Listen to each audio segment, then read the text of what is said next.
Okay, we're going to switch things up a little bit. We had to put the other radio on hold, the Philco, because we need to get some tube sockets and parts. So we're going to, in the meantime, get started on this. It's an RCA AM FM, and let's see, model 8R71, and it is one of those Armstrong circuit ones. So I believe, oh, it's a golden throat. So I've never worked on one of these before, so this should be pretty interesting. And I can tell you it's really heavy, and it's actually in relatively good shape. So we'll see if we can get it to play and get it working, and take it apart, check it out, and go from there. Okay, got this apart. Tons of dust, that's for sure. And pleasant surprise, I didn't know that this radio has a transformer in it. So this should be a really nice radio. It has phono inputs and so forth. So let's move on.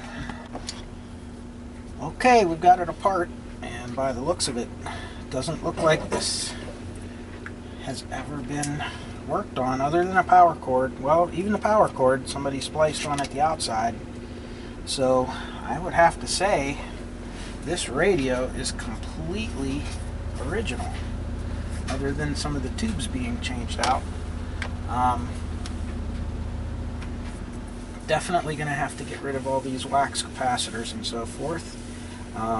Probably the electrolytic's going to need replaced down here. And we definitely need to go online and see if we can find a manual for this, get some schematics. This has a phono input.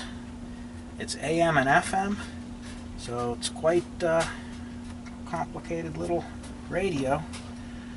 The other thing I noticed, this speaker's really kind of dry rotted, so we're going to have to put some kind of coating on that to protect it.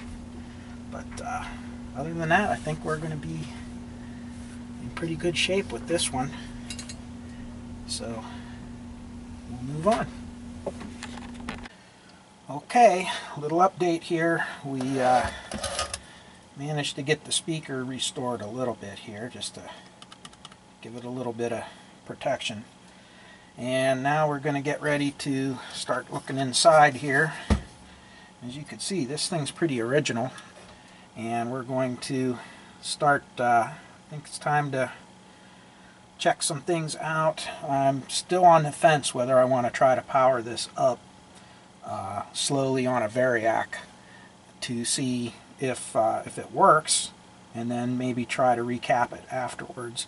I'm sure there's leaky caps and so forth in this, but I may just give it a try and see what we get, and then go from there and go ahead and start recapping it. So we'll come back here shortly when we have a little more to share.